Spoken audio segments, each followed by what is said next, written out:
মানিকগঞ্জের ৭টা উপজেলার মধ্যে অন্যতম পদ্মা অধ্যুষিত উপজেলা হরিরামপুর।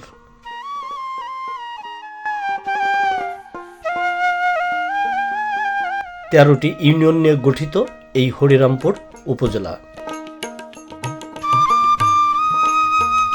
এই উপজেলার ১৩টি ইউনিয়নের মধ্যে ৯টি ইউনিয়নই পদ্মা ভাঙন কবলিত। ভাঙন কবলিত ৯টি ইউনিয়নের মধ্যে ৩টি ইউনিয়ন সম্পূর্ণরূপে বিলীন হয়ে যায়।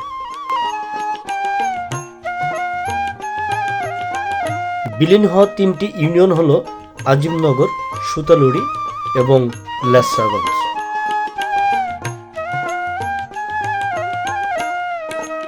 আশির দশকের শেষের দিকে পদ্মার মাঝখানে এই ৩টি ইউনিয়নের চর জেগে ওঠে।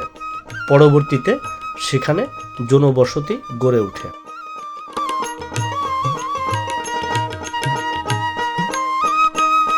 প্রতি বছরই এই পদ্মা ভাঙনের সাথে যুদ্ধ করেই বসবাস করতে হয় এই হরিরামপুর উপজেলার পদ্মা তীরবর্তী ৯টি ইউনিয়নেরই প্রান্তিক জনগোষ্ঠীর।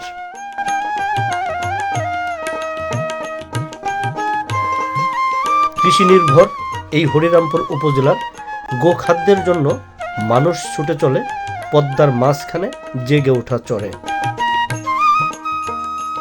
এই পদ্মার মাঝখানে জেগে ওঠা চরে প্রচুর পরিমাণে এই বনের ঘাস জন্মে।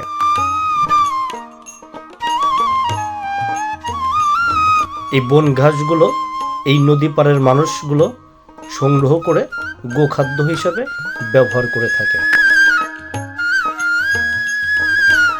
উপজেলার বাহাদুরপুর ঘাট থেকে ট্রলার নিয়ে প্রায় ৫ কিলোমিটার নদীর ভেতরে জেগে ওঠা চর থেকে এই বন ঘাসগুলো সংগ্রহ করে থাকে গোখাদ্য হিসাবে।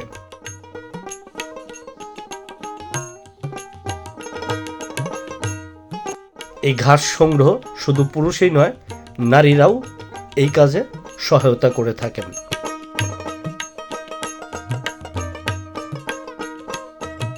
আপনারা দেখতে পাচ্ছেন যে পদ্মা নদীর পাড় থেকে এই বন ঘাসগুলো এই কৃষকেরা মাথায় করে নিয়ে যাচ্ছে নিজ গৃহে।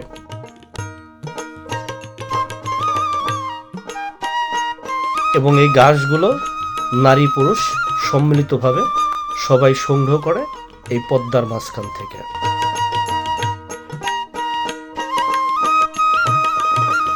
উপজেলার এই প্রান্তিক জনগোষ্ঠী গবাদি পশু পালনের মধ্য দিয়ে নিজেদের অর্থনৈতিকভাবে যেমন স্বাবলম্বী অর্জন করছেন, তেমনি দেশের অর্থনীতিতেও গুরুত্বপূর্ণ ভূমিকা পালন করছে।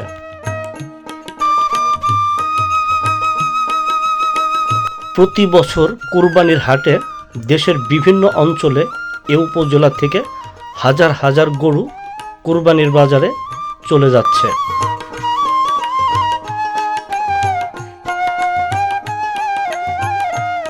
ফলে এদেশের কুরবানির বাজারে পশুর চাহিদা মেটাতে গুরুত্বপূর্ণ ভূমিকা পালন করছে এই হরিরামপুর উপজেলার প্রান্তিক জনগোষ্ঠী।